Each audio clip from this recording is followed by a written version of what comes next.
What's up, everybody? I'm here with an off-the-cuff layer breakdown of a Bijan Robinson design that I did a while back in October during the season to celebrate one of his bigger stat days of his career.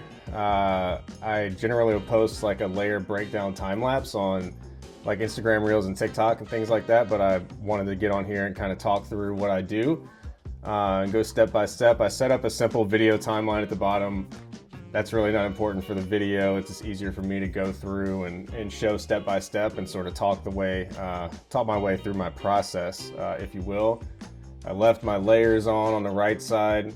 They're a mess. I think it's kind of important to just sort of, we're all human here. Nobody's perfect, and I'm not going to clean it up just to show everybody how this goes. But yeah, let me talk it through. So I set this up at, let's see. So I'll show canvas size, 15 by 18, but 1080 by 1350, pretty standard Instagram, portrait size there. It's kind of how I make everything, unless I'm making a story size or a real size. This is what it will be every time.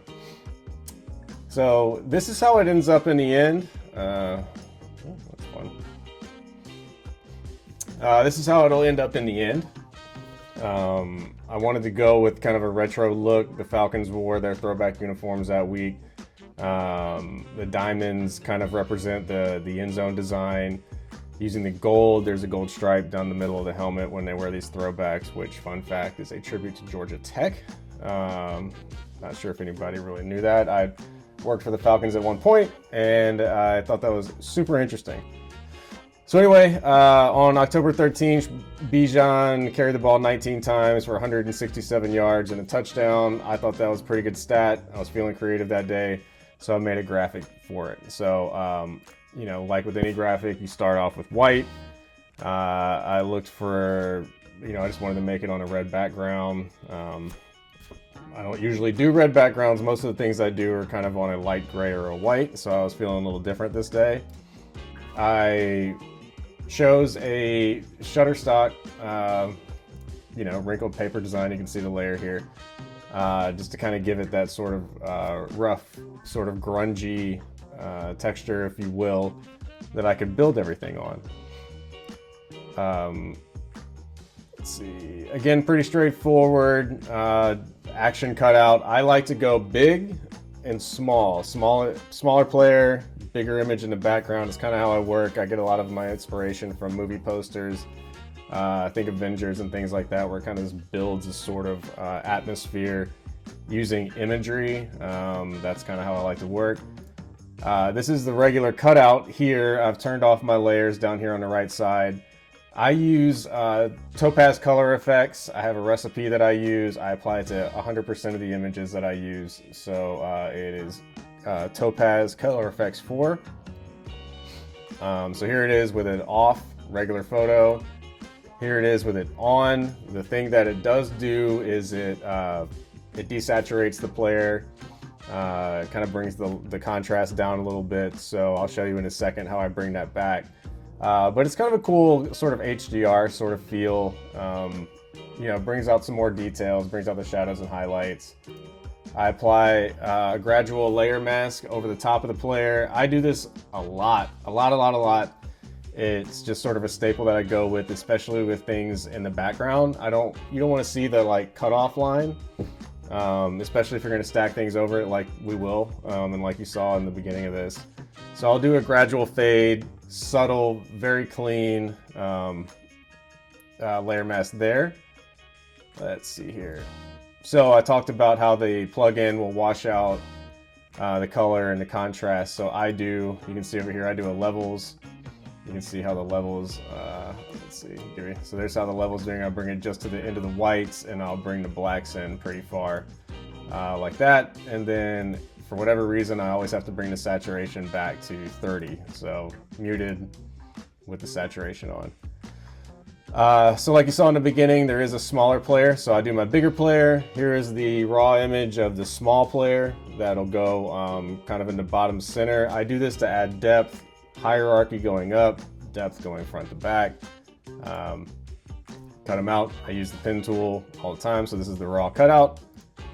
Again, with the with the plugin, the Topaz applied to it. Here it is muted with no levels, and like you see, here it is with the levels and the mute back in. I did on this one, you can see, let me turn this layer off. You can see down in the bottom here, I used the layer mask over here. You can see me turn it on and off, you'll be able to tell. I brought the field back in. I used the field as a shadow. I always have shadows if a guy's floating above the ground. I hate floating players. Give it some depth, give it some dynamics. So I used the natural field as the shadow here. And then I switched it to a linear burn. Let me turn this off so you don't get distracted. So down here you can see how it changed, right?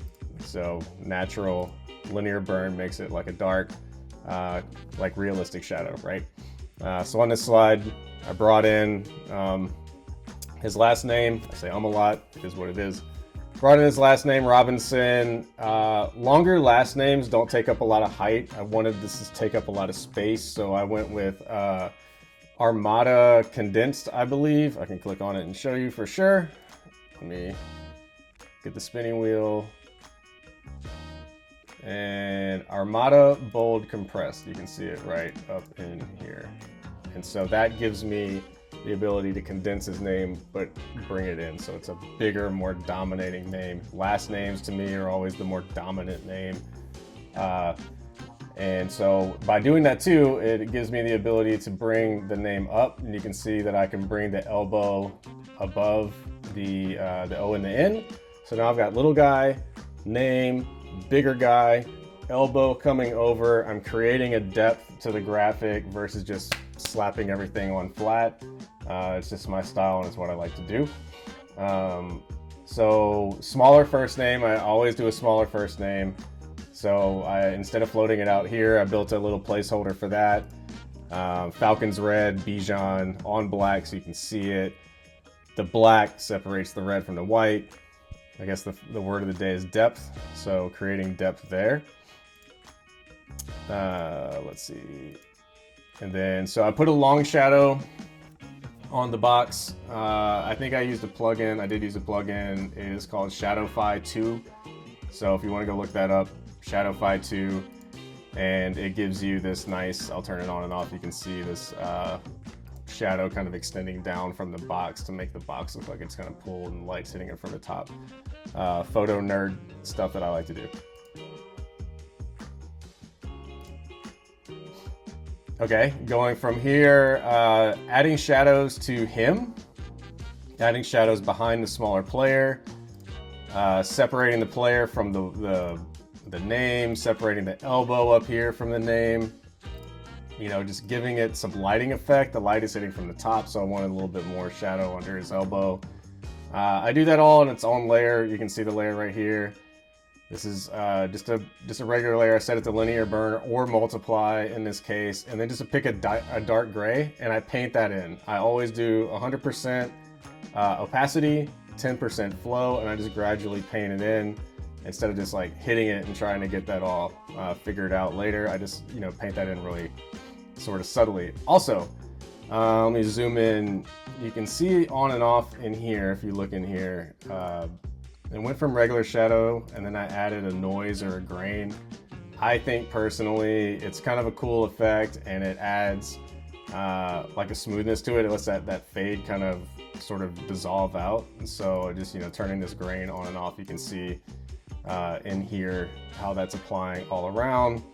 Nobody zooms in on graphics this far anyway, but you can see it down in here as well, where it came in and hit that shadow. So I just think it gives like a cool effect for these kind of things. So that's what I do.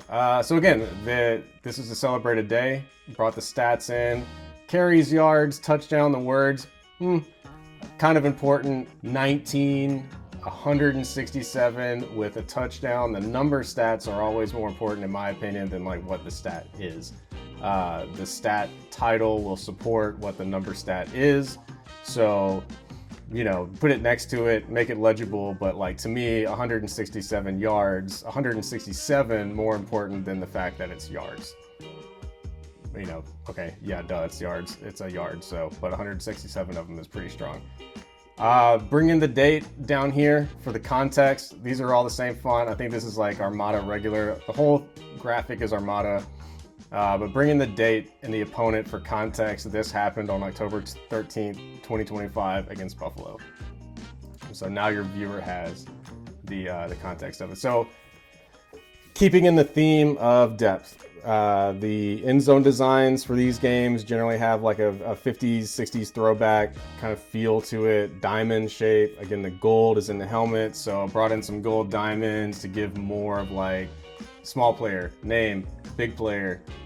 Gold separates them from the red. Then just 2 golds felt a little to me, so I brought in 2 big white diamonds to kind of give it some dynamics coming from the side.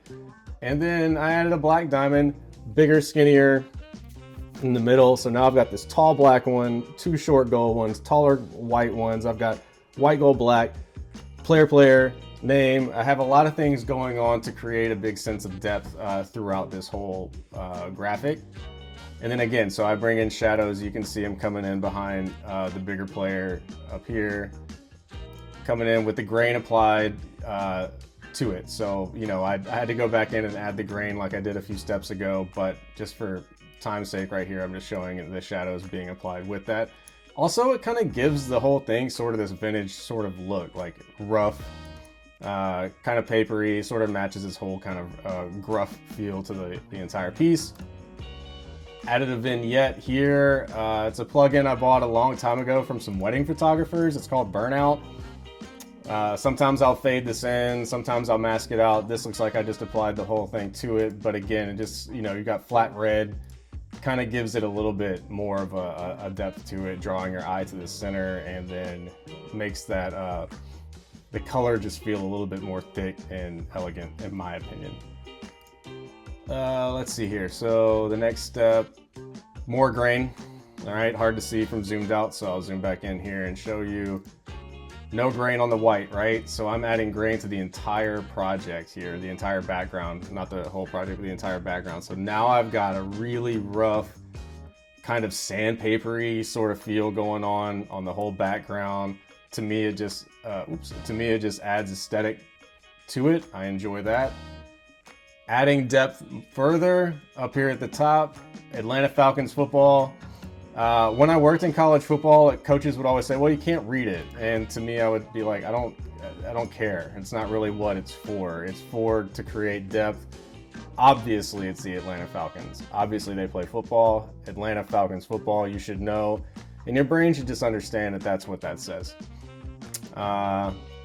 And lastly here, go to eBay, looked up a trading card, found Bijan's autograph. I brought it in for, you know, just something else to add to it. And I'll show you, it didn't come in this way. I brought the signature in at the bottom. I got it off of eBay. Had to do a little bit of finesse to get it to look black. I think, you know, just knocking out some backgrounds and things like that. But here's my adjustment layers there. And this is just something that fills up that bottom right corner. Without it, it's a little bit empty. I'll turn it on and off. So this is fine as it is. I just like that little extra touch over there. And so I added the signature. And then in the end, I tried to bring the colors a little bit more muted. It was a little bit too vibrant to me. Didn't really match the vintage aesthetic, if you will, all the way. So I brought the saturation down over the whole thing. And that is how I built this Bijan Robinson graphic. If you have any questions about anything detailed, leave it in the comments. I'll answer it. I see all those. Shoot me a message. If there's any other way that you'd like me to explain some of these things, let me know in the comments too, and I'll make those changes for myself in future videos. But thanks for watching. Subscribe. I'm going to try to do some more of these things, and I appreciate everybody. Thank you so much.